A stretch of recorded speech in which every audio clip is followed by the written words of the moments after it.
성경 봉독해 주셔서 정말 감사합니다, 형제님. 그리고 이렇게 텍사스의 이 아름답고 정말 정말 정말 더운 날에 여러분과 함께 나눌 수 있게 되어 영광입니다. 제가 여기 강단에 앉아 있으면서 느낀 건데 텍사스의 햇살과 공기에는 뭔가 회복시키는 힘이 있는 것 같습니다. 왜냐하면 음악이 연주되는 동안 색소폰 연주도 수자자매님 정말 아름다웠고 또 아이들과 특별 음악도 그렇고 제 왼발이 가끔씩 살짝 박자를 맞추며 움직이고 있더라고요. 영국에서는 저처럼 작은 남자아이가 태어나면 외가 의사들이 손가락을 절개해서 리듬 감각을 외가적으로 제거해버립니다.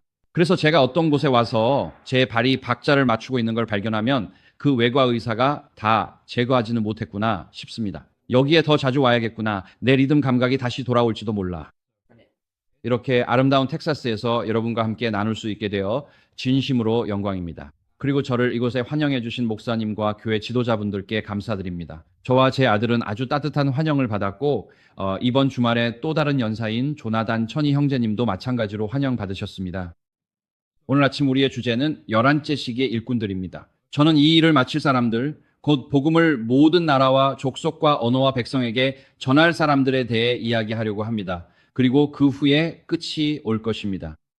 우리는 종종 누가 이 일을 마칠까, 이 일이 어떻게 이루어질까 궁금해합니다. 오늘날 전 세계 인구의 거의 40%가 아직 예수 그리스도의 이름조차 들어보지 못했고 그 수치는 해마다 증가하기 때문입니다. 이렇게 뒤처져 있는데 우리가 어떻게 이 일을 마칠 수 있을까요? 답은 우리가 아닌 하나님께서 끝내실 것이라는 것입니다. 그리고 하나님께서는 특별한 일을 행하셔서 모든 인간의 고통이 끝나게 하실 것입니다. 그리고 저는 예수님께서 다시 오실 때 모든 인간의 고통이 그 순간에 끝난다는 생각이 정말 좋습니다. 모든 질병, 모든 이혼, 모든 우울, 모든 절망, 모든 가정 붕괴, 모든 분쟁, 우리가 주변에서 보는 환경적 혼란, 동물 세계의 고통, 그리고 인간 세계의 고통까지 예수님께서 다시 오실 때 모든 것이 끝이 납니다. 이것은 정말 기쁜 소식입니다. 그리고 만약 여러분이 병원 병동을 오가며 고통과 불확실함 그리고 수술을 받는 아이를 두고 살짝 눈물을 흘리는 부모님들을 본다면 예수님께서 영광의 구름을 타고 다시 오실 때 그것이 얼마나 놀라운 일일지 더 깊이 느끼게 됩니다. 그래서 우리는 재림교인입니다. 우리는 예수님의 재림을 선포하며 그것이 바로 하나님께서 우리에게 하라고 부르신 일이고 우리가 되어야 할 존재입니다. 그래서 오늘 저는 여러분과 함께 누가 이 일을 마무리할 일꾼들인지에 대해 이야기하고자 합니다. 좋은 질문이죠. 그렇지 않습니까? 누가 실제로 이 일을 끝마칠까요? 그러면 하나님의 말씀을 열기 전에 여러분 모두 저와 함께 머리를 숙여주시기 바랍니다. 다시 한번 성령님의 임재를 간구하겠습니다. 하늘에 계신 아버지, 이곳 텍사스에서 맞이하는 아름다운 안식일을 주셔서 감사합니다. 아버지, 우리가 이곳에 모여 예배드릴 수 있는 자유를 주셔서 감사합니다. 아버지, 주님의 천사들이 우리를 지켜주심에 감사드립니다. 이제 주님, 우리가 생명의 떡을 나누고 잠시 동안 생명의 말씀을 묵상할 때 주님께서 저를 통해 또 저를 대신하여 말씀해 주시길 기도합니다. 아버지, 우리의 마음과 생각에 말씀해 주셔서 예수님을 향한 사랑이 새로워지고 오늘의 예배를 통해 우리의 증거가 주님을 위해 더욱 밝게 빛나게 해주시길 간구합니다. 주님, 오늘 이곳에 주님의 나라에 속하지 않은 어떤 영도 꾸짖어 주시고 이 내문을 통해 들어온 더러운 영들과 악령들을 쫓아내 주시길 기도합니다.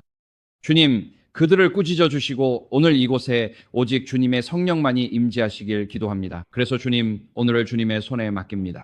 우리는 주님의 백성이며 초장의 양들입니다. 선한 목자이신 주님께서 이 다음 1시간 동안 우리를 쉴만한 물가와 푸른 초장으로 인도해 주실 것을 바라봅니다. 아버지, 주님의 축복과 임재에 감사드립니다. 예수님의 이름으로 기도드립니다. 아멘.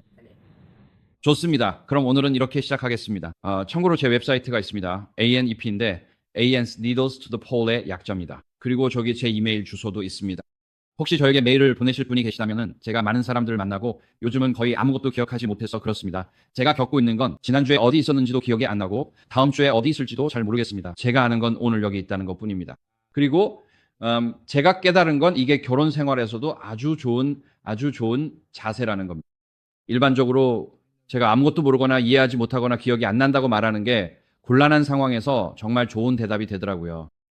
그래서 어제 어디 있었는지 기억 안 나고 내일 어디 있을지도 모르겠지만 제 웹사이트에 일정이 있습니다. 저에게 이메일 보내고 싶으시다면 본인이 누구신지 어디에서 쓰시는지 적어주시면 제가 답장하기 전에 머릿속에서라도 여러분을 떠올릴 수 있을 것 같습니다. 이메일 주소로요.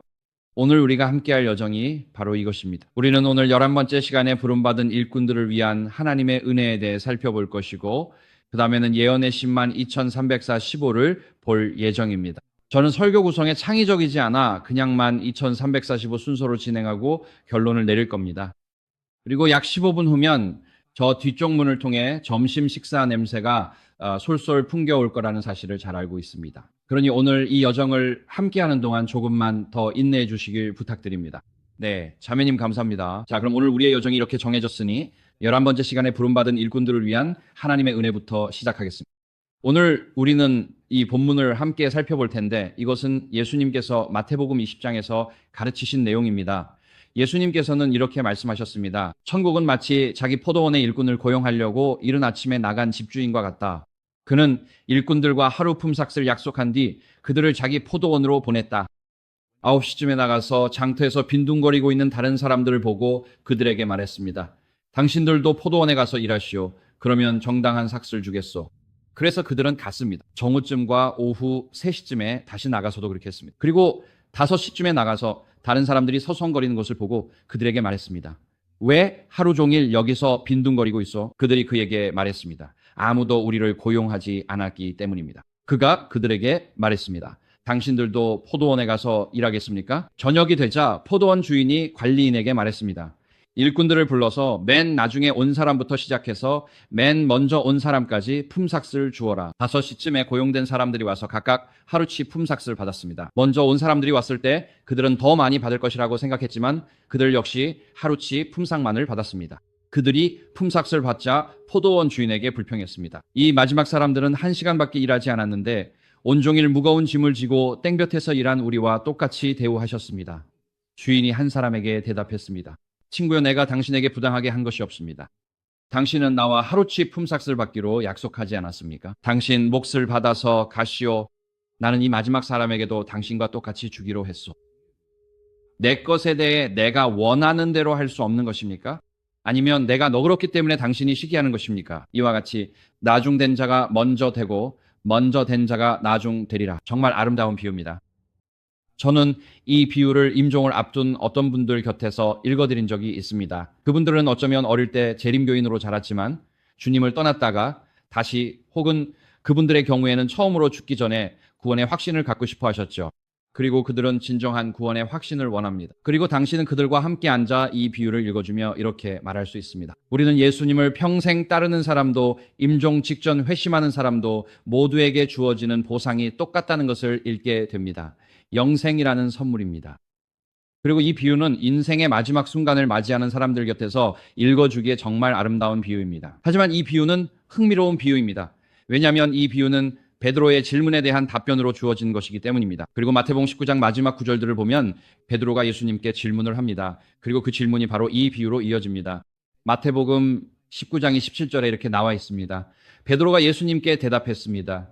보십시오. 저희는 모든 것을 버리고 주님을 따랐습니다. 그러면 저희는 무엇을 얻게 됩니까? 그래서 베드로와 야고보, 요한, 안드레, 갈릴리 바다에서 온 이 네 형제들은 오늘날 우리가 생각하는 일반적인 사역의 길을 따랐던 것입니다.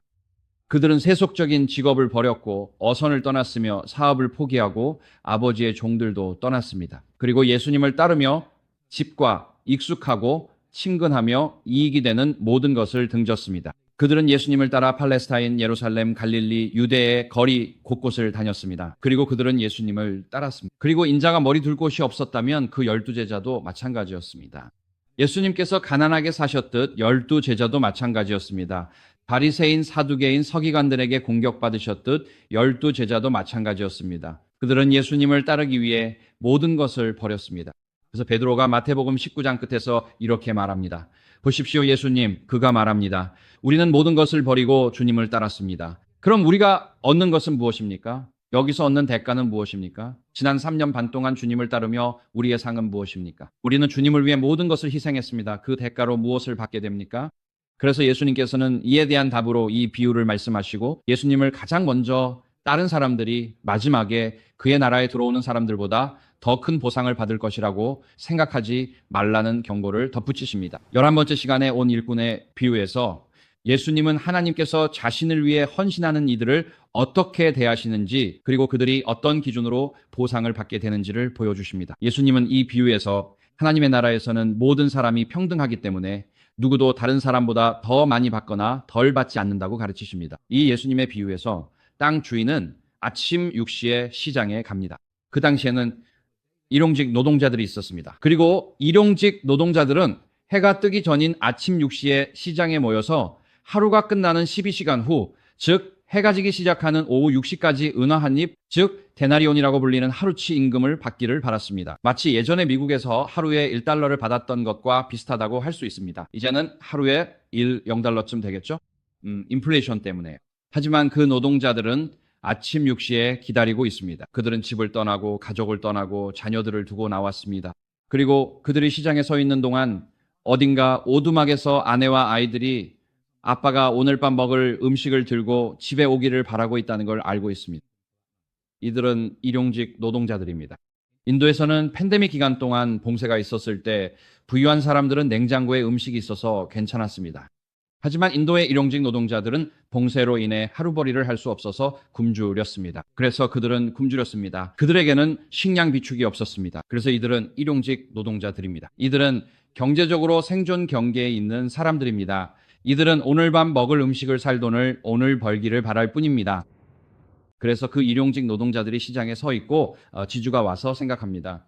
오늘 내가 수확해야 할 땅이 이만큼 있으니 너희 중 몇 명이 필요하겠군. 그래서 그는 노동자들 중 일을 잘한다고 소문난 이들을 골라 너희는 내 밭에 가서 일해라. 오늘 일이 끝나면 마땅한 품삯을 주겠다. 아침 9시가 되자 지주는 일의 진행 상황을 살펴봅니다. 일이 우리가 원하는 만큼 빠르게 진행되지 않고 있으니 다시 시장에 가서 아직 남아있는 사람들이 있는지 봐야겠군. 그는 다시 시장으로 가는데 여전히 일자리를 바라는 사람들이 여럿 서 있습니다. 그는 그래, 너, 그리고 너, 나랑 같이 가자라고 말합니다. 그들은 농부의 밭으로 가서 일을 시작합니다. 그리고 정오가 되어 중동의 태양이 가장 뜨거울 때 지주가 다시 시장으로 가보니 여전히 사람들이 있습니다. 그는 이렇게 말합니다. 아직 일이 끝나지 않았어. 일을 끝내기엔 일꾼이 아주 부족해. 이대로라면 오늘 안에 일을 마칠 수 없겠어. 더 많은 일꾼이 정말 필요해. 그래서 그는 일꾼들을 더 모아서 밭으로 보냅니다. 그리고 그가 그들에게 무엇을 약속했는지는 나오지 않지만 아마도 그들은 이렇게 생각했을 겁니다. 그래, 시장에서 6시간을 기다렸으니 이제 6시간 일하게 되겠지. 적어도 오늘 일한 대가로 반데나리온 반나절치 임금은 받을 수 있을 거야. 오늘 밤 우리 가족은 쌀과 콩으로라도 연명할 수 있겠지. 그리고 오후 3시가 되자 지주가 다시 돌아옵니다. 아직도 일을 끝낼 수 없을 것 같습니다. 그는 일이 끝나지 않을 것을 알고 노동자들을 더 데려와서 밭으로 보냅니다.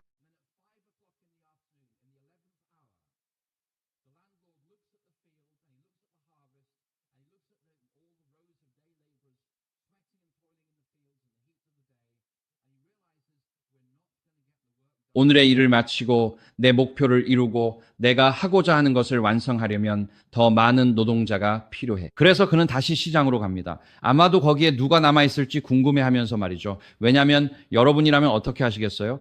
혹시라도 일자리를 얻을 수 있을까 싶어서 하루 종일 그 시장에 남아있겠습니까? 그리고 그는 다시 시장에 가보니 거기에는 몇몇 사람들이 아직도 남아 있습니다. 이제 그 사람들이 하루 종일 어떤 경험을 했을지 상상해 보실 수 있겠습니까? 저에겐 정말 가족이 있어요. 배고픈 아이가 4명이나 있고 막내를 병원에 데려가야 해요. 그 아이의 학비도 내야 하고 지붕도 고쳐야 해요. 오늘은 지금 들어오는 돈이 하나도 없어요. 집에 가서 아내에게 과연 뭐라고 말해야죠? 그래서 그들은 하루 종일 거기 서서 누군가 와서 자신들을 데려가 주길 간절히 바라며 기다립니다. 그들은 기다립니다. 그들은 아침 6시, 9시, 정오, 오후 3시에 사람들이 가는 것을 지켜봅니다. 그리고 아마 이렇게 생각할 겁니다. 우리가 여기서 왜 이러고 있는 거지? 오늘은 그냥 포기해야겠네. 오늘 밤은 그냥 굶어야 할지도 몰라. 마침내 지주가 와서 남아있는 몇몇 일꾼들에게 말합니다. 내 밭에서 일을 마치려면 일꾼이 더 필요해요. 가서 일해 주시겠습니까? 그 일꾼들의 마음에 얼마나 큰 기쁨이 있었을지 상상해 보세요. 하루 11시간 동안 아무도 그들을 찾으러 오지 않았고 아무도 그들의 가족이 오늘 하루 끝나면 돌봄을 받을 거라는 좋은 소식을 전해주지 않았습니다. 그들은 불확실함 속에서 기다렸고 점점 커지는 불안 속에서 기다렸으며 집에 가서 가족에게 뭐라고 말하지? 아이들 눈을 어떻게 바라보며 오늘 저녁엔 먹을 게 없다고 말하지? 라는 생각으로 기다렸습니다. 11번째 시간에 뽑힌 일꾼이 된다는 건 좋은 일이 아닙니다. 하루 종일 일할 보장도 없이 언젠가 보상받을 확신도 없이 기다려야 했으니까요. 그래서 그들은 기다리며 지켜보며 생각합니다. 누군가 우리에게 언젠가 보상받을 좋은 소식을 전해줄까? 우리가 보상받기 위해 무언가 할 수 있다는 소식을 들을 수 있을까? 마침내 지주가 와서 그들을 밭으로 보내고 11번째 시간에 일꾼들은 이 늦은 시간에 누군가 자신들을 찾아와 할 일이 있다는 사실에 얼마나 기뻤을지 상상할 수 있습니다. 오늘 밤 적어도 무언가는 집에 가져갈 수 있게 된 것이죠. 오늘 밤 나는 못 먹더라도 적어도 내 어린 자식들은 뭔가 먹을 수 있겠지. 그리고 나는 남편이자 아버지, 가장으로서 완전히 실패한 건 아니야. 그러니 가서 마지막 11번째와 12번째 시간 동안 최선을 다해야지. 그래서 그들은 밭으로 나가서 자신의 일을 합니다. 그리고 하루가 끝나고 딱 1시간이 지난 후 지주가 모든 일꾼들을 모읍니다. 그리고 그는 말합니다. 11번째 시간에 온 일꾼들을 먼저 내게 데려오라.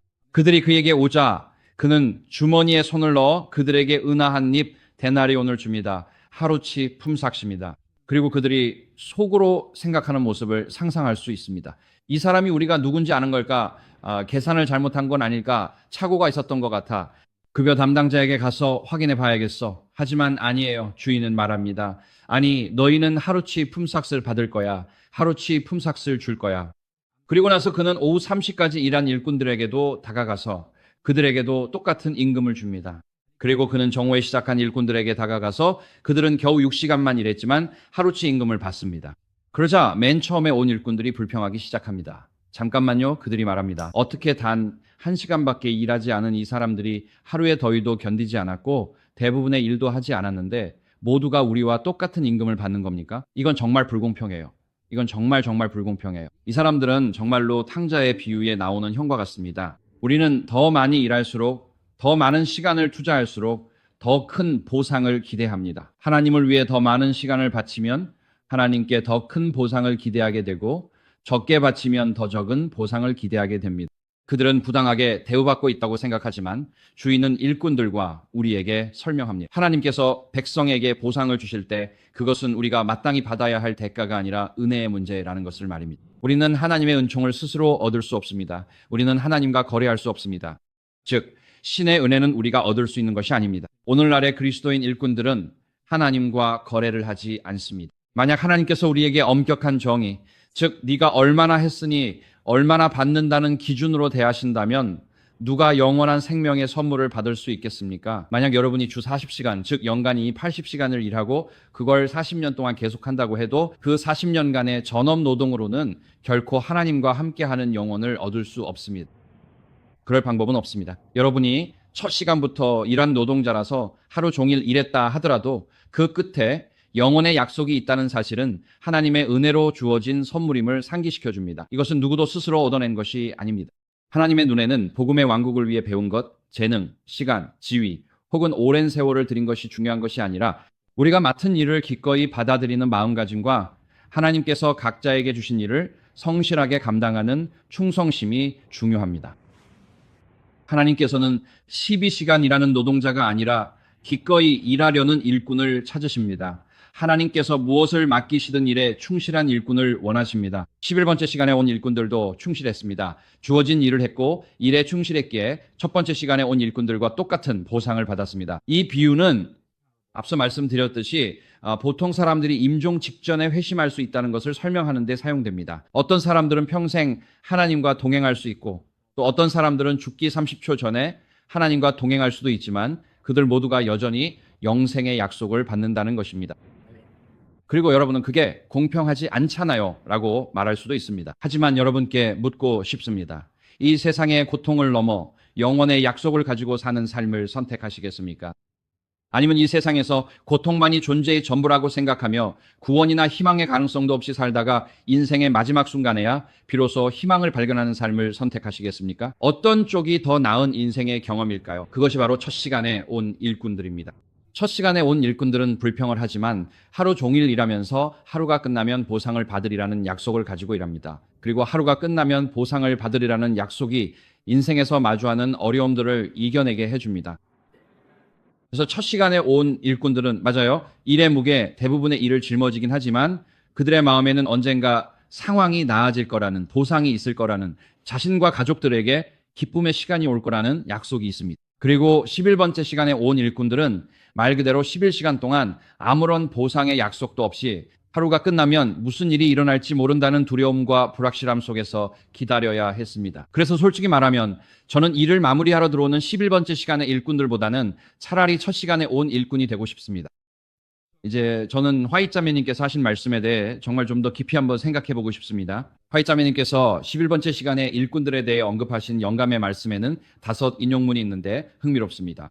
여러 곳에서 이 비유에 대해 이야기하며 임종 직전의 회심이나 비슷한 것들, 11번째 시간에 온 일꾼들에 대해서도 말씀하십니다. 우리에게 묻고 싶습니다.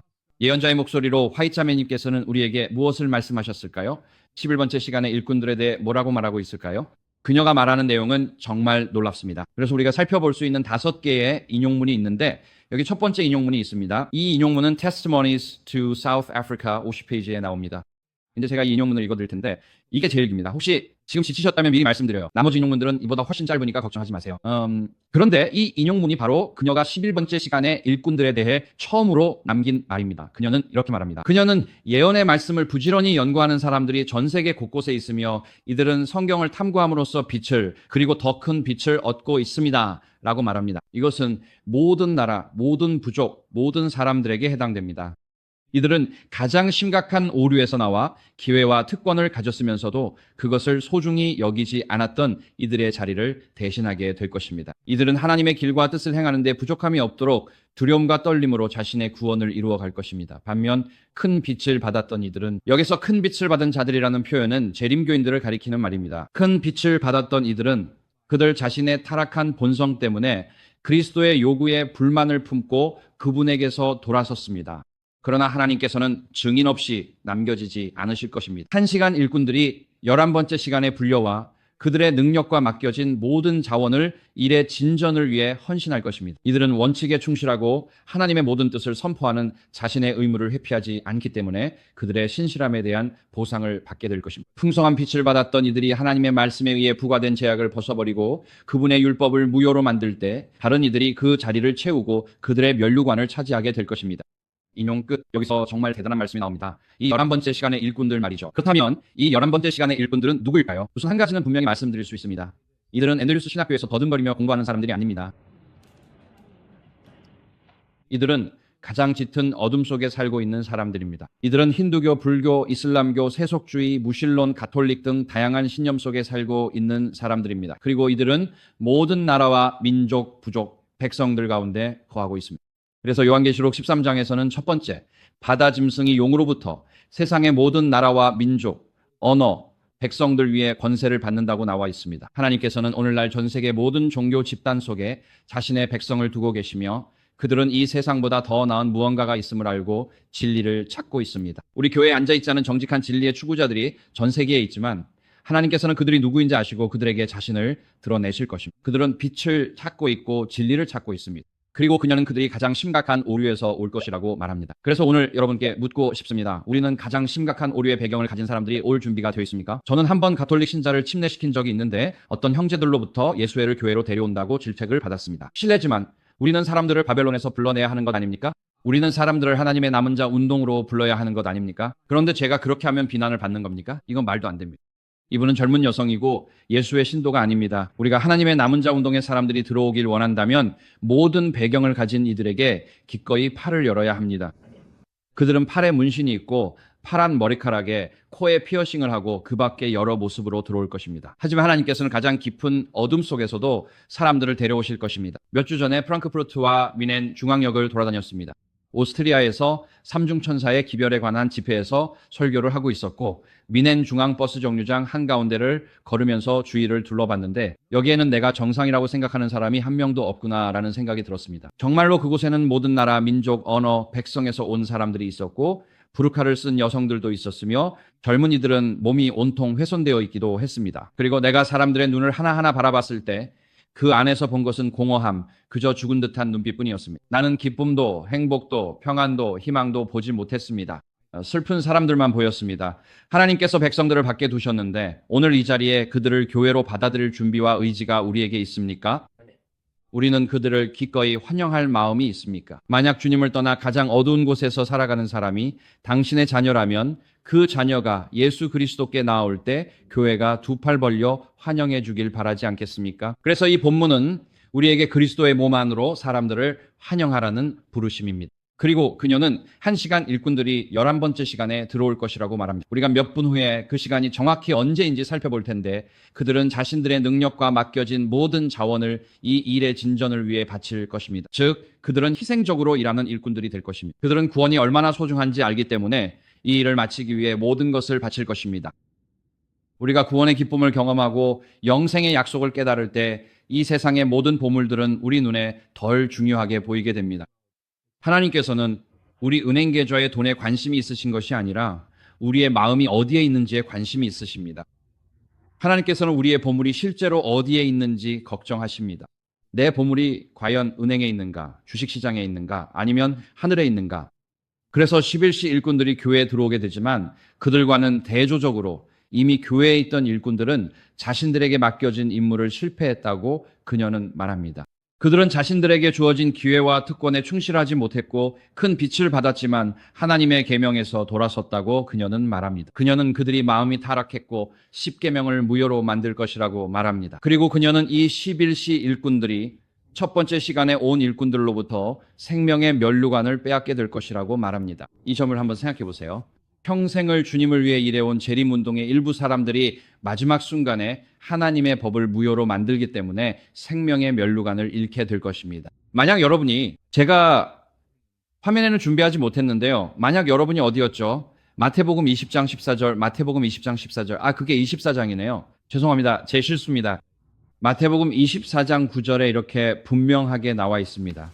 마태복음 24장 9절에 보면 그때 사람들이 너희를 환난에 넘겨주며 너희를 죽이리니 내 이름 때문에 모든 민족에게 미움을 받으리라 라고 되어 있습니다. 그래서 마지막 위기 때 이 11시 일꾼들이 들어올 때 온 세상은 한 가지 문제로 연합하게 될 것입니다. 그것은 바로 그리스도의 이름을 지닌 자들과 그분의 계명에 충실한 자들에 대한 증오입니다. 그래서 오늘날 세상은 양극화되어 있습니다. 이란인들이 이라크를 폭격하고 이스라엘과의 갈등이 오가고 그런 분쟁들이 계속되고 있습니다. 전 세계 곳곳에 갈등이 있고 우리는 분열된 사회에 살고 있습니다. 그러나 마지막 때가 되면 예수님께서는 세상이 한 가지로 연합할 것이라고 말씀하십니다. 그것은 바로 그리스도의 이름을 지닌 자들에 대한 증오입니다. 그래서 이 11번째 시간에 평생 예수님께 충실했던 복음의 일꾼들은 세상으로부터 미움을 받게 될 것입니다. 그리고 나서 그는 마태복음 24장 10절에서 그때 많은 사람들이 실족할 것이다 라고 말합니다. 그 단어는 정확히 배교입니다. 그래서 교회 밖에서는 미움과 박해가 있을 것입니다. 교회 안에서는 예수님께서 진리 위에 서 있는 사람들이 있을 것이고 진리에서 멀어지거나 진리에서 떨어져 나가는 사람들이 있을 것이라고 말씀하십니다. 그래서 교회 안에도 배교가 있을 것입니다. 그리고 예수님께서 서로를 배신할 것이다 라고 말씀하시니 교회 안에 배신이 있을 것이고 또 예수님께서 서로 미워할 것이다 라고 말씀하십니다. 그래서 교회 안에는 배교가 있을 것이고 배신이 있을 것이며 그리스도의 몸 안에서 서로 미워하게 될 것입니다. 그리고 이들은 오랫동안 신앙생활을 해온, 즉 첫 시간에 온 일꾼들입니다. 예수님께서는 계속해서 많은 거짓 선지자들이 일어나 많은 사람을 미혹할 것이다 라고 말씀하십니다. 즉 그리스도의 몸 안에서 분열적인 움직임이 일어나고 사람들이 진리에서 벗어나게 될 것이라는 뜻입니다. 저도 압니다. 이곳으로 내려오는 길에 웨이코를 지나쳤는데 데이비드 코레시와 그곳에서 무슨 일이 있었는지 떠올렸습니다. 그리스도의 몸 안에서 분열적인 움직임이 일어날 것이고 예수님께서는 12절에서 불법이 성함으로 라고 하십니다. 여기서 아노미아는 법이 없음을 의미합니다. 교회 안에서 하나님의 법이 거부될 것입니다. 우리는 제7이란 시기의 수재림교회 안에서 하나님의 법의 유효성이 거부된다는 것이 상상하기 어렵다고 생각하지만 오늘날에도 사람들은 자랑스럽게 경계를 넘어서며 죄책감 없이 제7계명을 어길 수 있도록 부추기는 것을 보고 있습니다. 간음하지 말지어다. 교회 안에 성적 부도덕. 한 가지 예입니다. 그리고 예수님께서 말씀하십니다. 많은 사람의 사랑이 식어지겠으나 끝까지 견디는 자는 구원을 얻으리라. 그리고 예수님께서 14절에서 말씀하십니다. 이 천국 복음이 온 세상에 전파되어 모든 민족에게 증언이 되리니 그제야 끝이 오리라. 그래서 그 11시 일꾼들이 들어올 때 그리스도께 충실한 자들은 전 세계적으로 세상의 미움을 받는 마지막 시대의 운동 속에서 살아가게 될 것입니다. 그리스도의 추종자들에 대한 미움이 있을 것이고 그리스도의 몸 안에서도 배도가 일어나고 하나님의 율법을 거부하는 일이 있을 것이며 하나님께 충실한 자들에 대한 미움도 생길 것입니다. 하나님께 충실한 자들을 당국에 배신하는 일도 일어날 것입니다. 교회 안에는 불법이 만연하고 하나님의 율법이 거부되며 많은 사람들의 사랑이 식어질 것입니다. 이러한 외부의 공격과 내부의 위기 속에서도 하나님께 충실한 자들은 오직 한 가지, 곧 복음을 세상 끝까지 전하는 일에 집중할 것입니다. 그리고 그 11시 일꾼들이 그 일을 완수할 것입니다. 그래서 화이트 자매가 큰 빛이라는 표현을 사용할 때 그녀는 재림교인들을 가리키는 것입니다.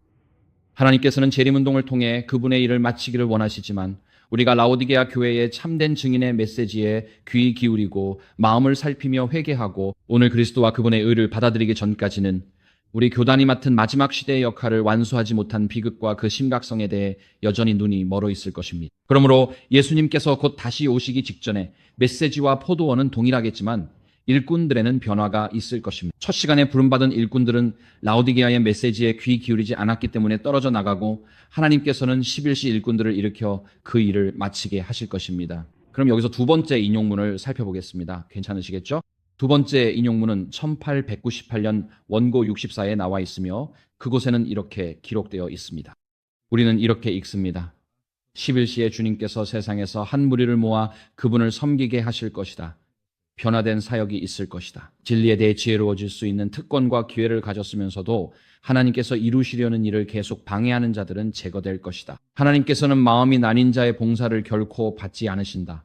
하나님께서는 온전한 마음을 받으시거나 아니면 아무것도 받지 않으신다. 그래서 다시 한번 우리는 이 11시 일꾼들이 재림교회 내의 개혁 운동이 아니며 우리 신학교나 대학에서 나오는 운동도 아니고 목회자나 행정팀, 심지어 지역교회에서 나오는 것도 아니라는 것을 알 수 있습니다. 이들은 이전에 본 것처럼 세상에서 가장 짙은 어둠 속에서 모든 나라와 족속 백성 가운데서 나올 것입니다. 그래서 하나님께서는 마지막 때에 사람들을 재림운동으로 이끄실 것이고 그분이 어디에서 그들을 데려오시는지 우리가 놀라게 될 것입니다. 하지만 그들은 변화된 사역자가 될 것입니다. 그들은 단순히 사회적 편의에 의해 재림교인이 되는 것이 아니라 신념에 의해 재림교인이 될 것입니다. 여기서 한 가지 말씀드리고 싶습니다. 오늘 이 자리에 젊은이들이 많은데 여러분이 배우자를 찾을 때는 단순한 편의가 아니라 신념으로 재림교인이 된 사람을 찾으시기 바랍니다. 교회에 앉아있고 눈에 좋아 보인다는 이유만으로 배우자를 선택하지 마세요. 신앙 때문에 고난을 겪어봤고 회심했으며 거듭난 사람이고 삶에서 성령의 열매가 드러나는 사람을 찾으세요. 언젠가 안식일 문제로 직장을 잃게 되는 날이 올 수도 있는데 그 위기 속에서 배우자가 곁에 굳건히 서 있을 것임을 알아야 합니다. 단지 1년에 한 번뿐인 안식일이고 우리에겐 갚아야 할 주택 대출도 있고 이 집이 좋아서 여기서 아이들을 키우고 싶으니까 라는 이유로 떠나지 않을 사람이어야 합니다. 그래서 우리는 마지막 위기 속에서 일할 회심한 일꾼들, 예수 그리스도와 함께 거듭남의 경험을 한 사람들을 찾고 있는 것입니다. 그리고 그녀는 사역을 방해하는 사람들에 대해 이야기하는데 이 인용문에서 사역을 방해하는 사람들은 외부의 세상이 아니라 교회 안의 일꾼들입니다. 그녀는 이들이 진리에 대해 지혜로워질 수 있는 특권과 기회를 가졌음에도 불구하고 하나님께서 하시려는 일을 오히려 방해한다고 말합니다. 그래서 그녀는 교회 안의 기회와 특권을 누렸고 시간이 있었으며 몇 달 아니면 평생 동안 하나님의 말씀을 공부할 시간이 있었던 사람들이 있다고 말합니다. 그런데 이들은 하나님의 사역을 진전시키기보다는 오히려 모든 노력을 다해 제동을 걸고 우리는 이런 일을 할 수 없어라고 말합니다. 이런 일은 실제로 일어납니다. 형제자매 여러분, 이런 일은 정말 일어납니다. 우리는 하나님께서 우리에게 우리 지역 교회 또는 연합회에서 이루기를 바라시는 일을 방해해서는 안 됩니다. 하나님께서는 마음이 나뉜 사람의 봉사를 결코 받지 않으십니다. 예수님께서는 산상수훈에서 이 점을 설명하십니다. 너희는 하나님과 재물을 겸하여 섬길 수 없다. 내 보물이 있는 곳에 내 마음도 있다. 오늘 여러분의 마음은 어디에 있습니까? 여러분의 마음이 나뉘어 있습니까? 여러분은 환난의 때를 대비해 지하실에 쌀을 저장하고 있습니까? 아니면 환난의 때를 위해 하나님의 말씀을 마음에 저장하고 있습니까? 지하실의 반창고나 콩통조림이 아무리 많아도 소용없습니다. 그것들이 마지막 위기를 이겨내게 해주지 못할 것입니다. 여러분이 마지막 위기를 이겨낼 수 있는 것은 예수 그리스도와의 살아있는 연결입니다. 그러므로 진리에 대해 지혜로워질 수 있는 특권과 기회를 가진 사람들은 하나님의 말씀을 숨기는 그 무리에 속하지 마십시오. 그들이 하나님의 말씀을 숨기는 이유는 마음이 나뉘어 있고 관심이 나뉘어 있으며 한 발은 이 세상에 한 발은 하나님의 나라에 두고 있기 때문입니다. 예수님께서는 마음이 나뉜 자들의 봉사를 받지 않으십니다. 예수님은 오늘 여러분의 온전한 마음을 원하십니다. 예수님은 오늘 여러분의 온 마음이 이 땅의 미전도 종족들에게 복음을 전하고 그 사역을 완수하는 일에 헌신되기를 원하십니다. 우리는 오늘 이 자리에 앉아 있다는 사실만으로도 모두 특권과 기회를 누렸지만 그 특권과 기회가 여러분이 애매한 입장을 취하는 핑계가 되게 해서는 안 됩니다. 요즘은 어떤 것에 대해서도 뚜렷한 생각을 갖지 않는 것이 유행처럼 되어버렸습니다. 그게 유행입니다. 사람들은 이렇게 말합니다. 판단하고 싶지 않아요. 옳고 그름을 말하지 않을 거예요. 여러 관점이 있고 내 관점일 뿐이며 내일 바뀔 수도 있죠. 만약 정치적으로 올바르지 않다면 내일은 바뀔 겁니다. 우리가 지식과 이해가 많아질수록 어떤 것에 대해서도 입장을 분명히 하려는 의지는 줄어드는 것 같습니다. 우리 서구 사회 모든 측면에서 일어나고 있습니다. 우리는 이제 옳고 그름을 알지 못하는데 능숙한 정확함을 추구하는 사회가 되었고 입장을 취하려 하지 않습니다. 그리고 예수님은 우리가 이 세상의 보물과 하늘의 보물 사이에서 나뉘지 않고 오직 그분께 온전히 헌신된 마음을 갖기를 원하십니다. 그래서 하나님께서는 변화된 마음과 변화된 삶을 가진 변화된 사역이 될 11시에 참으로 귀한 일꾼들을 찾고 계십니다. 세 번째 인용문은 1902년에 발행된 Youth Instructor에서 찾을 수 있는데 바로 여기 있습니다. 여기에는 이렇게 적혀 있습니다. 11시에 주님께서 많은 신실한 일꾼들을 그분의 사역으로 부르실 것이다. 자기 희생적인 남성과 여성들이 배교와 죽음으로 인해 비게 된 자리를 대신해 나설 것이다. 젊은 여성들에게, 젊은 남성과 여성들뿐만 아니라 나이가 많은 이들에게도 하나님께서는 위로부터 오는 능력을 주실 것입니다. 변화된 마음, 변화된 손, 변화된 발, 변화된 혀를 가지고 신성한 제단에서 살아있는 숯불로 입술이 닿은 그들은 주인의 사역을 위해 나아가며 꾸준히 앞으로 위로 나아가 이 일을 완성으로 이끌 것입니다.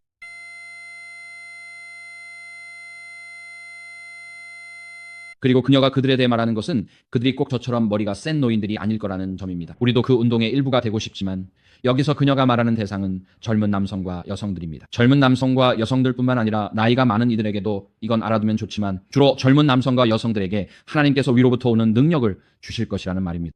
오늘 이걸 듣고 있는 젊은이 여러분, 하나님께서는 여러분에게 맡기신 일이 있습니다. 여러분의 일은 매우 중요합니다. 왜냐하면 여러분이 바로 그 일을 마무리할 사람들이기 때문입니다. 바로 11시 일꾼들, 그리고 그 11시 일꾼들은 위로부터 오는 능력을 받게 될 것입니다. 여러분은 인간적으로는 불가능한 일들을 하게 될 것입니다. 제가 어렸을 때 제 여동생이 3살쯤 되었을 때였는데 우리는 집으로 차를 타고 가고 있었습니다. 차 안에서 교회 교인의 차였는데 그분은 재림교인이 아니었어요. 그분이 라디오를 켜서 축구 결과를 들으려 했죠. 저는 거기 앉아 있었고 6살쯤이었어요. 결과를 듣게 되어 기뻤어요. 그분이 라디오를 켰으니 도덕적 책임은 그분에게 있었고 재림교인이 아니었으니까요. 저는 그냥 우연히 거기 앉아 있었던 거죠. 축구 결과를 듣고 있을 때 그 생각이 문득 떠올랐어요. 저는 그저 조용히 행복하게 앉아 있었죠. 안식일을 어기는 건 그분이었고 제가 아니었으니까요. 그런데 제 여동생이 갑자기 말했어요. 누구누구 아저씨, 오늘은 안식일이에요. 그리고는 라디오를 바로 꺼주세요 라고 말했어요. 저는 충격을 받았어요. 속으로 이 못된이라고 생각했죠. 65세 비재림교회 신자였던 남자가 우리를 돌아보더니 앞으로 손을 뻗어 라디오를 껐어요. 제 여동생을 보면서 형제와는 다른 감정이 눈에 가득했죠. 동생은 순진한 표정으로 저를 올려다보며 내가 옳은 일을 했어 콜라트 바라봤어요. 그랬어요. 하나님은 어린아이들을 통해서도 일하실 수 있습니다. 하나님은 여러분 같은 젊은이들을 통해서도 일하실 수 있어요. 여러분은 어른들이 감옥에 가지 않고는 할 수 없는 말을 할 수 있습니다. 정말로요. 제가 영국 같은 곳에 가면 그들은 저에게 콜라드, 그 설교들은 원하지만 당신이 나라를 떠날 때까지 온라인에 올리고 싶지 않아요 라고 말하곤 해요. 왜 그럴까요? 제가 하는 말이 증오 발언으로 해석될 수 있기 때문입니다. 제가 아일랜드에 가면 그들의 새로운 증오 발언법 때문에 거의 모든 말이 증오 발언으로 해석될 수 있습니다. 제가 캐나다에 가면 캐나다의 목사들에게 LGBTQ 문제나 성경적 성에 대해 설교하지 마세요. 교회가 곤란해질 수 있습니다. 라고 말합니다. 이건 정말 말도 안 되는 일입니다. 그런 곳에 있는 교회는 복음을 자유롭게 전할 수 있도록 지하로 들어가야 합니다. 하지만 여기 있는 여러분처럼 젊은 사람들은 제가 할 수 없는 말을 할 수 있습니다. 왜냐하면 여러분은 증오 발언으로 감옥에 가지 않기 때문이죠. 그러니 그 점을 생각해 보세요. 하나님께서는 이 11시 일꾼들은 자기 희생적인 남녀들이 될 것이고 이 사역은 모두에게 동등한 기회가 주어질 것이며 젊은 남녀들이 참여하게 될 것입니다. 그들은 변화된 마음과 변화된 손, 변화된 발, 변화된 혀를 갖게 될 것입니다. 즉 그들의 존재 모든 부분이 온전히 하나님께 바쳐진다는 뜻입니다. 그리고 그들은 주님의 사역을 향해 나아갈 것이며 배교하거나 죽음으로 떠난 이들의 따뜻한 몸을 넘어 그 자리를 대신하게 될 것입니다. 그래서 마지막 때에 이러한 변화가 일어난다는 생각을 갖게 됩니다. 그래서 처음부터 복음 사역에 참여했던 사람들이 예수님 재림 시에도 반드시 그 자리에 있을 보장은 없습니다. 마지막 때에는 변화가 있을 것입니다. 우리는 예상해야 합니다. 실패의 징조가 아닙니다. 하나님께서 일꾼들을 불러 일의 마무리를 하신다는 신호입니다. 이 본문에 따르면 성령께서는 실제로 처음 시간에 일했던 일꾼들, 즉 사역의 무거운 짐을 지고 한낮의 더위 속에서 수고했던 이들을 지나치실 것입니다. 왜일까요? 그들은 더 이상 주인의 음성을 알아듣지 못하기 때문입니다. 복음을 세상에 전하는 일을 마무리할 사람들은 바로 11번째 시각의 일꾼들입니다. 하나님께서는 이들의 진정한 회심을 통해 첫 번째 시간의 일꾼들, 세 번째, 여섯 번째, 아홉 번째 시간의 일꾼들을 통해서는 이루지 못했던 일을 이루실 것입니다. 하지만 하나님께서는 반드시 그 11번째 시각의 일꾼들을 두실 것이고 바로 그들이 이를 마무리할 자들입니다. 자, 이제 네 번째 인용문으로 넘어가겠습니다. 그리고 화이트자매님께서 이렇게 말씀하셨습니다. 1890년 편지 43에서요. 그녀는 이렇게 말합니다. 그러나 내가 말하는 것은 내 자신의 말이 아니라 하나님의 영께서 시험과 기회의 날을 가졌으나 하나님의 음성을 분별하지 못하고 그분의 성령의 움직임을 소중히 여기지 않은 자들을 지나치실 것이라는 것입니다. 그때 11번째 시각에 수천 명이 진리를 보고 인정하게 될 것입니다. 주께서 말씀하시기를 보라 날이 이르리니 밭 가는 자가 곡식 거두는 자를 앞지르고 포도를 밟는 자가 씨 뿌리는 자를 앞지르리라. 이것은 아모스 9장 13절에서 나온 말씀입니다. 이 진리로의 개종이 너무나도 빠르게 이루어져 교회가 놀라게 될 것이며 오직 하나님의 이름만이 영광을 받게 될 것입니다. 그래서 이 구절에서 우리는 분명히 11번째 시각에 일꾼들이 있을 것임을 알 수 있지만 이 구절을 읽어보면 하나님께서 첫 번째 시각의 일꾼들을 건너뛰실 것임을 알 수 있습니다. 그들은 오랫동안 자리를 지켜온 일꾼들입니다. 솔직히 말씀드리자면 그들은 컨퍼런스와 유니언, 디비전 회장들입니다. 왜냐하면 그런 자리에 오르려면 반드시 첫 번째 시각의 일꾼이어야 하고 평생을 하나님께 바쳐야 하기 때문입니다. 하나님께서는 기존의 위계질서를 건너뛰실 것입니다. 하나님께서는 기존의 체계도 건너뛰실 것입니다. 하나님께서는 기존의 지명위원회도 건너뛰실 것이고 지명위원회나 컨퍼런스 대의원회에서는 알려지지 않았지만 하나님께는 잘 알려진 11시의 일꾼들을 데려오실 것입니다. 그리고 하나님께서는 그들을 자신의 일에 참여시키실 것이며 기존의 구조를 건너뛰실 것입니다. 그리고 그것은 첫 번째 시각의 일꾼들로부터 시작됩니다. 왜일까요? 그들은 하나님의 음성을 분별하지 못했고 그분의 성령의 움직임을 제대로 인식하지 못했기 때문입니다. 즉 그들은 자신을 너무 닫아버려서 더 이상 성령이 부어질 때조차도 그것을 알아차리지 못하게 된 것입니다. 여기서 그녀가 말하는 내용에 비추어 볼 때 이게 이해가 되시나요? 네, 하나님께서는 건물이나 예산, 사람들, 정책에만 너무 집중해서 성령께서 바로 앞에서 일하시는 것도 더 이상 알아보지 못하는 그런 사람들이 아닌 새로운 사람들을 데려오실 것입니다.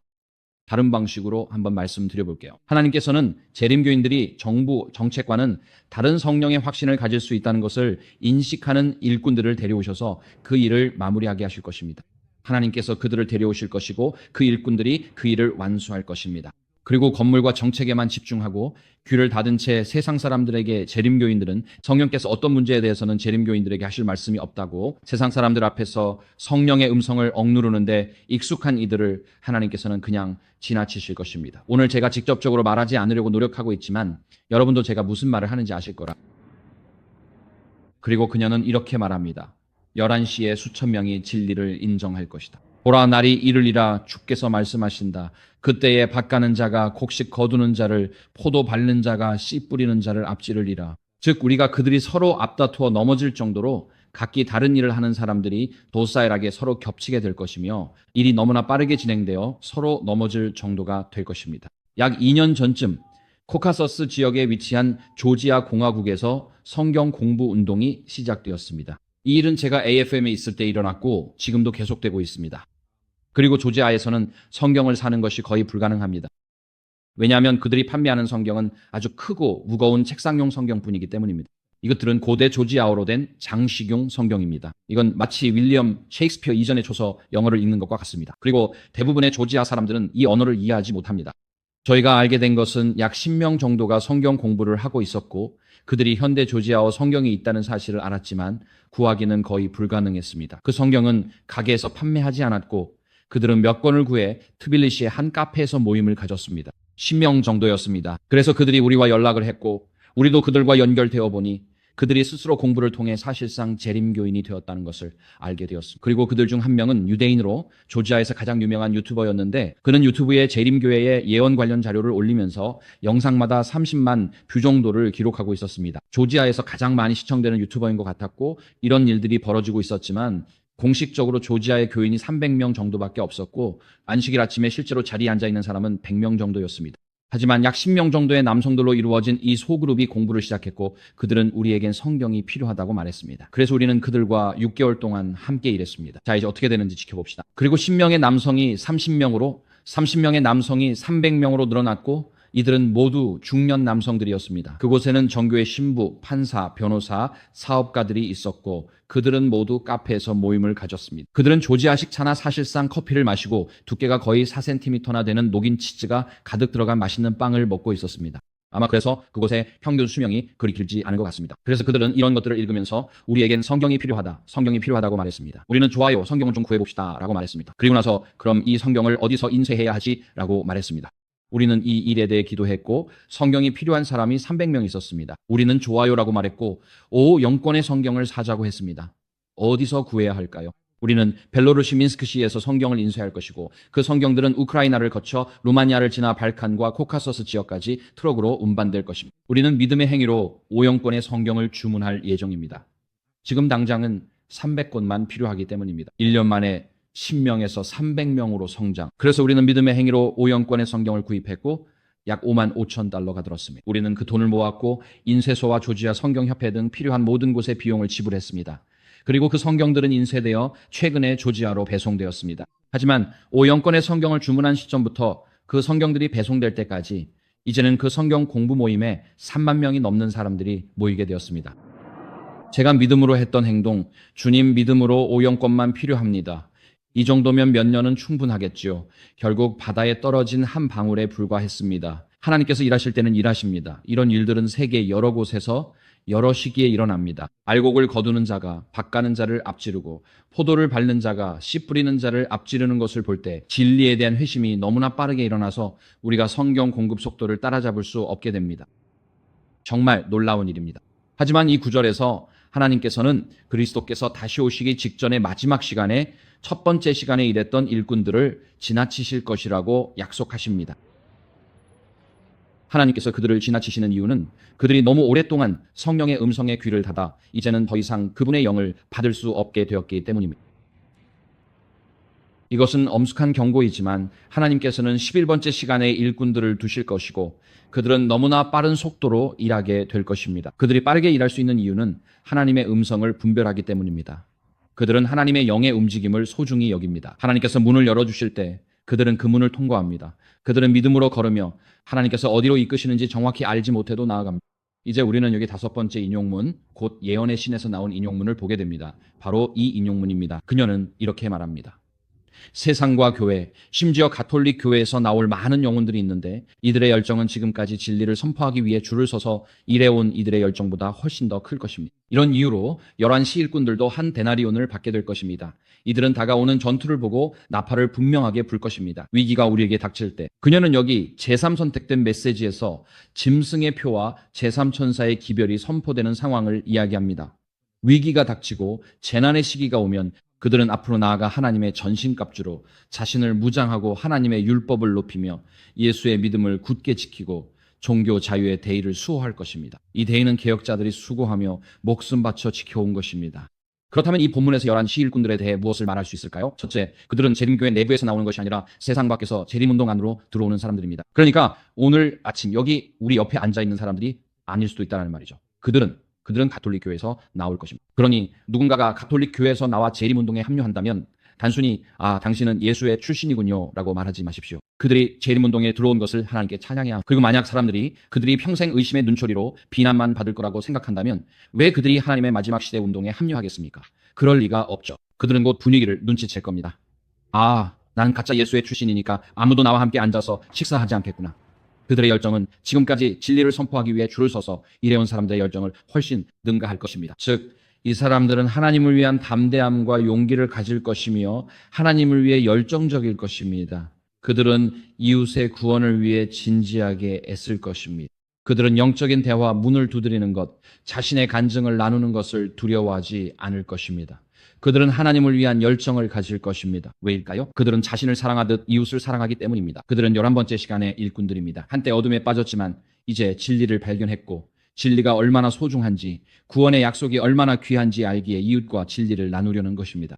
그리고 만약 여러분이 자신을 사랑하듯 이웃을 사랑한다면, 그리고 여러분 자신이 영생을 원한다면 여러분은 여러분의 이웃도 영생을 얻기를 원하게 되고 그들이 영생의 선물을 받을 수 있도록 여러분이 할 수 있는 모든 것을 하게 될 것입니다.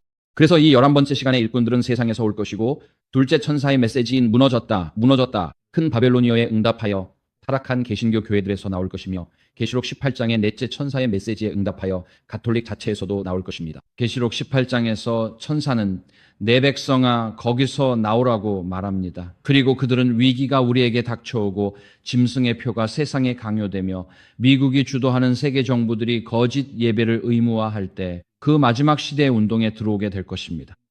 그들은 전투의 최전선에 나서게 될 것입니다.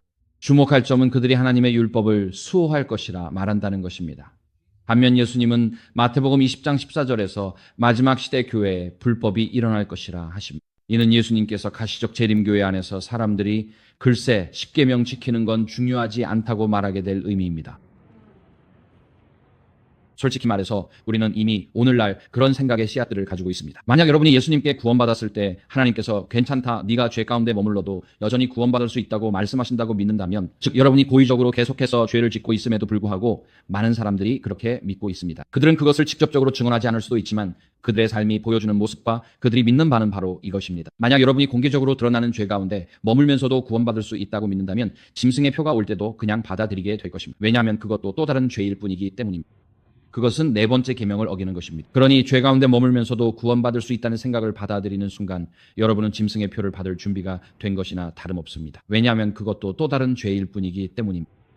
하지만 예수님께서 우리가 죄에 승리하기를 원하신다고 믿는다면 네 번째 계명도 포함됩니다. 마지막 때 예배의 시험이 올 때 여러분은 11번째 시간에 부름받은 일꾼으로 인정받을 수 있습니다. 그래서 예수님께서 마태복음 14장에서 교회가 불법의 증가, 곧 하나님의 법을 거부하는 현상을 보게 될 것이라고 말씀하셨습니다. 우리가 북미주의 일부 지역에서 LGBTQ를 옹호하고 또 다른 일부 지역에서는 비판적 젠더 이론을 장려하며 일부 대학에서는 현대적 페미니즘 이론을 지지하고 또 어떤 대학에서는 진화론을 가르치고 있을 때 우리는 예수님께서 말씀하신 바로 그 불법의 증가를 그대로 행하고 있는 것입니다. 우리는 우리 자신의 운동 안에서 하나님의 법에 등을 돌리고 있습니다. 그리고 이에 대한 응답으로 하나님께서는 하나님의 법에 열정을 가진 사람들을 일으키실 것입니다. 기존의 일꾼들은 세상의 박수갈채를 더 원하고 하나님의 인정을 원하지 않기 때문에 점점 뒤로 밀려나고 있습니다. 그래서 이 11번째 시기의 일꾼들이 등장하게 될 것입니다. 그녀는 이렇게 말합니다. 계시록 13장에서 양심에 대한 강요와 강제적 예배가 명령될 때 이 11번째 시기의 일꾼들이 전투의 전면에 나설 것입니다. 그들은 하나님의 법을 옹호하고 예수의 믿음을 가질 것입니다. 바로 계시록 14장 12절이 말하는 것처럼 성도들의 인내가 여기 있나니 하나님의 계명을 지키며 예수의 믿음을 가진 자들이라. 그래서 이 구절은 거의 계시록 14장 12절을 의역한 것과 같습니다. 그리고 이 구절에서 보면 첫 번째 시기의 일꾼들은 더 이상 등장하지 않습니다.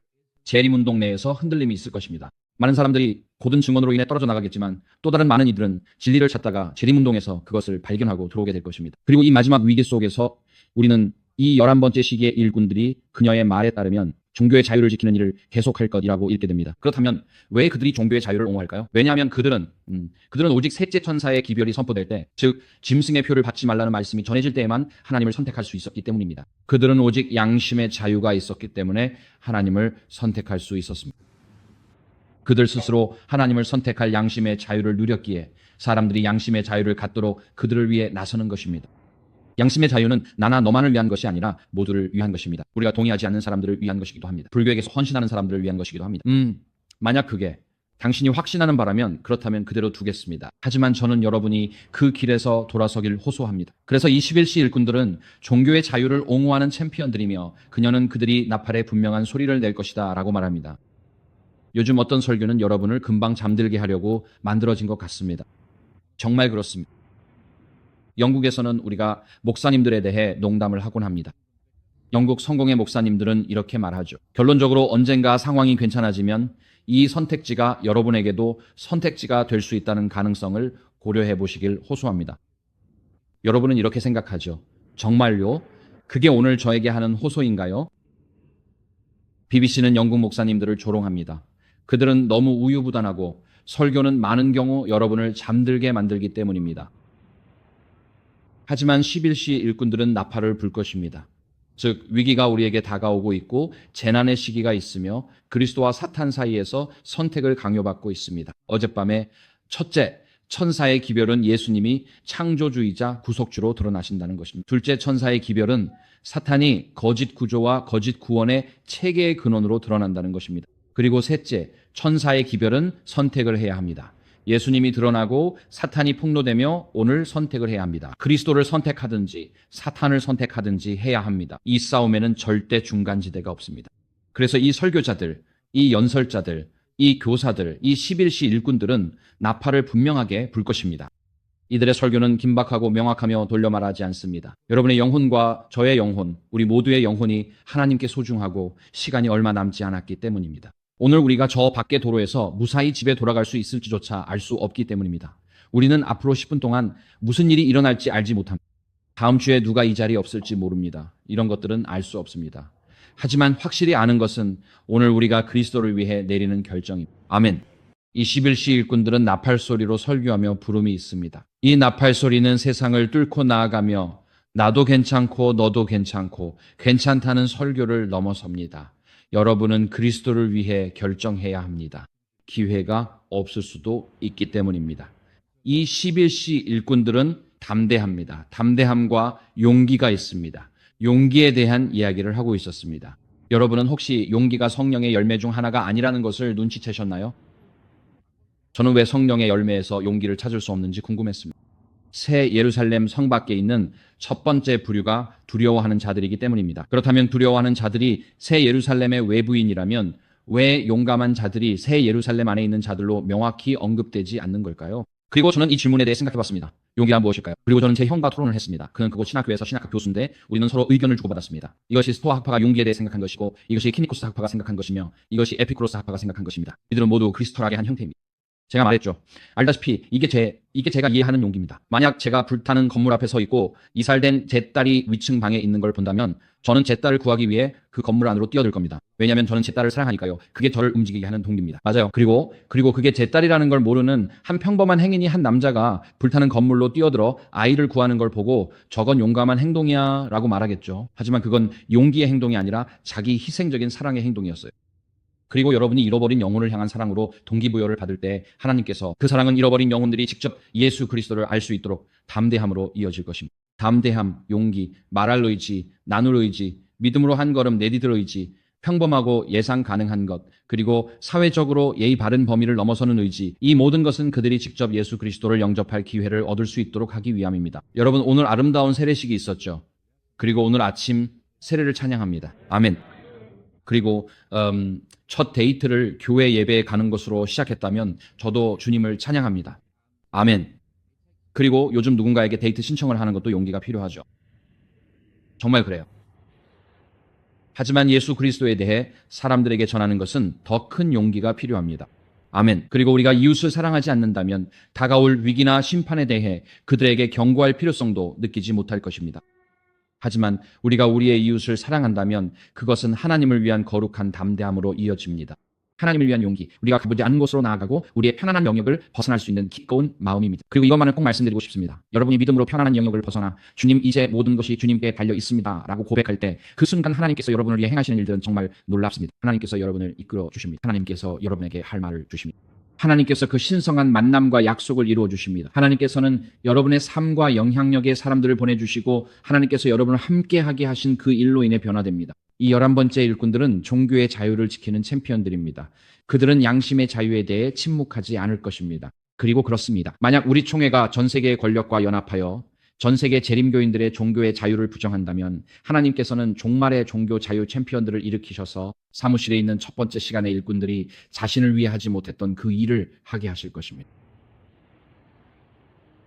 이와 관련하여 그녀는 쉬목사에게 보내는 증언이어서 이렇게 말합니다. 주님께서 이 마지막 사업을 하실 때는 매우 평범하지 않은 방식으로 어떤 인간의 계획과도 반대되는 방식으로 일하실 것임을 말씀드립니다. 우리 중에는 항상 하나님의 사업을 통제하고 어떤 움직임이 이루어져야 하는지 지시하려는 사람들이 있을 것입니다. 비록 그 일이 세 번째, 천사와 연합한 천사의 인도 아래 앞으로 나아가고 세상에 전해져야 할 메시지가 주어질 때에도 말입니다. 그 천사는 요한계시록 18장의 천사입니다. 하나님께서는 그분이 친히 주도권을 잡고 계심을 알 수 있도록 다양한 방법과 수단을 사용하실 것입니다. 일꾼들은 하나님께서 의의 사업을 이루고 완성하시기 위해 사용하시는 단순한 방법들에 놀라게 될 것입니다. 저는 이런 약속에서 용기와 위로를 얻습니다. 하나님께서 어떤 인간의 계획과도 반대되는 방식으로 일하실 것이라는 사실 말입니다. 하나님께서 친히 주도권을 잡으실 것입니다. 항상 일의 주도권을 쥐고 싶어 하거나 일을 지시하거나 하나님의 일을 방해하거나 제동을 걸고 잠깐 그건 우리 정책 범위에 맞지 않아. 아니.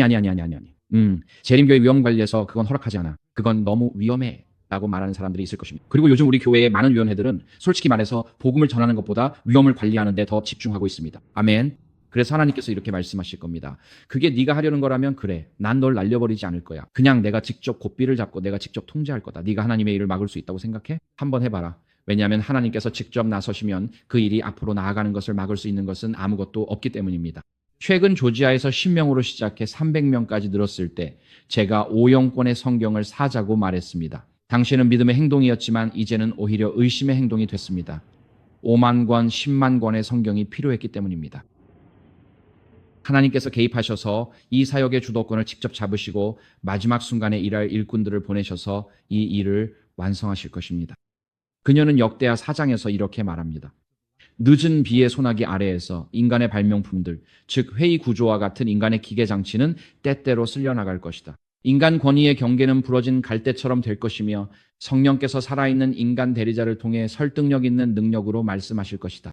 진리는 스스로 진실임을 증명합니다. 당신이 진리를 말할 때 진리에는 울림이 있습니다. 그리고 당신이 진리를 말할 때 사람들은 반드시 유효한 증거나 검증을 요구하지 않습니다. 그들은 항상 이 모든 것의 논리가 뭐냐고 묻지 않습니다. 당신이 진리를 말할 때 성령께서 듣는 이들의 마음에 진리가 선포되었다는 확신을 주십니다.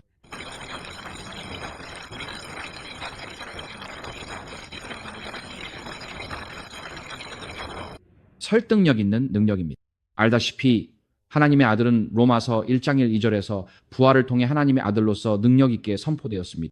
그리고 그 능력이라는 단어는 듀나미스입니다. 우리는 그 단어에서 다이너마이트라는 말을 얻었습니다. 그래서 인자가 당신의 삶에 오실 때 하나님의 아들이 당신의 삶에 오시고 당신이 그분을 주님이자 구주로 받아들일 때 마치 당신의 삶에서 다이너마이트가 터지는 것과 같습니다. 그리고 다이너마이트가 터지면 그 이후로는 아무것도 예전과 같지 않습니다. 동의하시나요?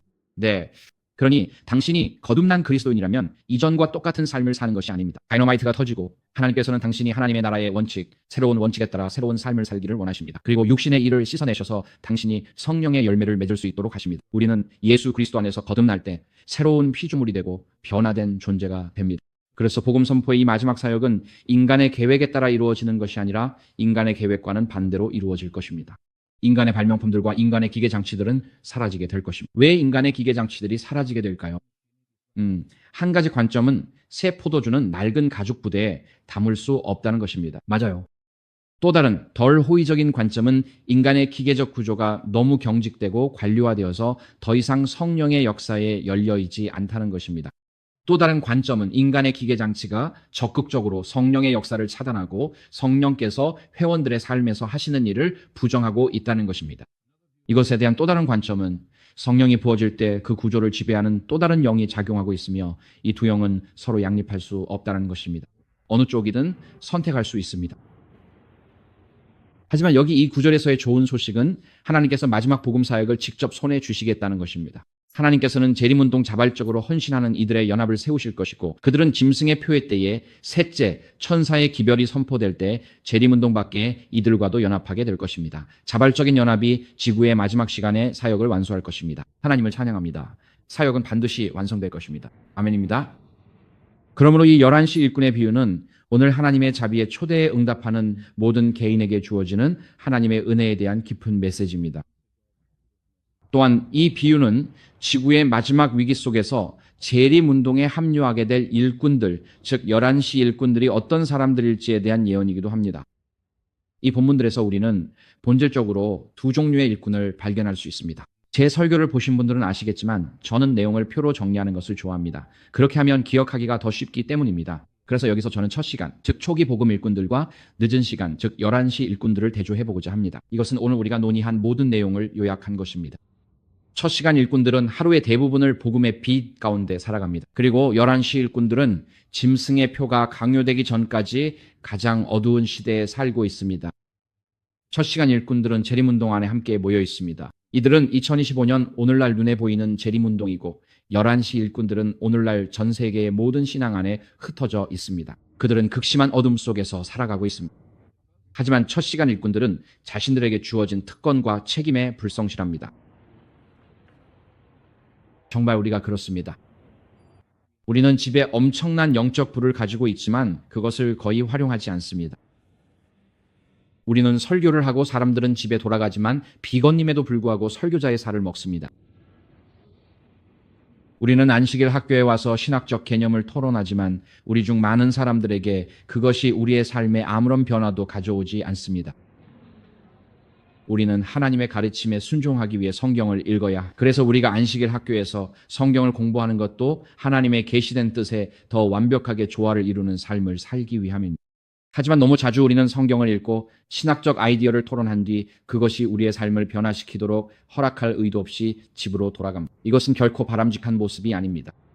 우리는 그들의 특권과 책임에 충실하지 못합니다. 11째 시기의 일꾼들은 성경을 부지런히 탐구하며 이해와 빛을 구합니다.